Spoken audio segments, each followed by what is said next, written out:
आजकल ना बहुत शादियां हो रही हैं। तो मैं भी कुछ अभी रिसेंटली 2-3 शादियों में गई और मैंने जो नोटिस करा कि arrange marriages still exist. I was wondering that it is happening 20 years back. अब तो हर कोई लव मैरिज करता है। मैं इस कंसेप्शन में थी क्योंकि मैं एक अर्बन पार्ट में रहती हूँ इंडिया के, तो मुझे लगा कि arrange marriages are now gone.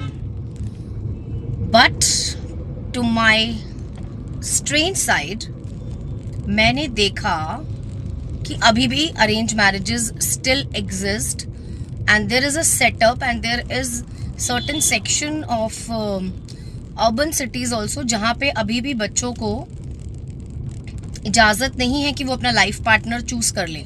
उनको वही 30 मिनट्स या 40 मिनट्स दिए जाते हैं जिसमें बस उनको इतनी परमिशन होती है कि वो अपने पार्टनर से कुछ साइड में पार्क में या अलग रूम में या एक होटल रूम साइड में रेस्टोरेंट में जाकर बात कर लें, और 30 मिनट्स या 40 मिनट्स में उनको डिसाइड करना होता है कि whether they want to convert it into a marriage और नॉट। तो अभी ये जितनी मैंने मैरिजेस अटेंड करी तो उसमें मैंने यही पाया कि उन सब की लव मैरिजेस नहीं थी, अरेंज मैरिजेस थी। लेकिन एक बड़ी स्ट्रेंज बात मैंने ये देखी जो आपको भी लगेगी, पता नहीं मुझे स्ट्रेंज लगी। इन सब जितने लोग थे ना, लड़का या लड़की, ये सब 30 अबव थे। तो मैंने उनसे पूछा आउट ऑफ क्यूरियोसिटी, मैंने 2 कपल से पूछा कि भाई अरेंज मैरिज क्यों।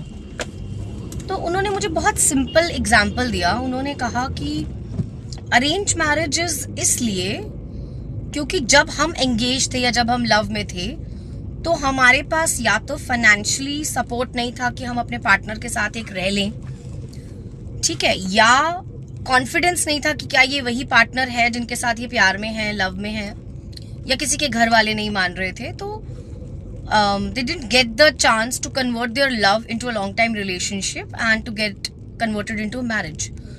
तो फिर उन्होंने क्या करा, उन्होंने either their partner get married, जो भी उनका लव पार्टनर था, या तो वो अब्रॉड चला गया या उसकी शादी हो गई या इन्होंने म्यूचुअली ब्रेकअप कर लिया, whatever, everybody has their own reason. तो फिर उन्होंने अपने आप को कुछ साल दिए हील करने के लिए और उन्होंने बैक सीट ले ली। और जब तक उनका दिल, उनका दिमाग हील्ड नहीं हुआ कि they are ready to take their life ahead with another partner, तब तक उन्होंने नहीं शादी करी। और फिर सडनली दे डिसाइडेड कि हाँ भाई अब now we are getting old, 30 is a number, right. तो उन्होंने सोचा कि अब 30, यस वी आर क्रॉसिंग 30, इधर 29, सो दे डिसाइडेड दैट हाँ भाई अब अरेंज मैरिज कर सकते हैं। तो ये मैं आपको कहानी या ये ऐसा फैक्ट क्यों बता रही हूँ, क्योंकि 90% आजकल का यंगस्टर यही कर रहा है। वो अपने करियर को एक पेडिस्ट्रियन पे सोचता है अपने करियर को रखने के लिए, और इस वजह से वो शादी नहीं करता।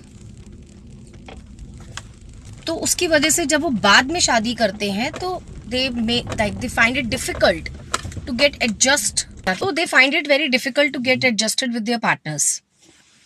तो इस प्रोसेस में क्या होता है कि एडजस्टमेंट्स तो भूल ही जाओ, क्योंकि अब सब रह चुके हैं, उस आदत में आ चुके। 30s में आप किसी को एक्सपेक्ट नहीं कर सकते हो कि कोई चेंज हो, and it's wasted of time also to expect them to get change. तो 30s में सबसे पहला प्रॉब्लम जो होता है, ना लड़की चेंज होती है ना लड़का चेंज होता है। लड़की के लिए उसके पेरेंट्स ही हैं, और लड़के के पेरेंट्स लड़के के पेरेंट्स ही हैं। तो इट्स लाइक अंकल आंटीज। सो आप बताइए कि आपकी शादी कैसे हुई थी और आप कैसे अपने बच्चों की शादी करवाना चाहते हैं, लव मैरिज या अरेंज मैरिज।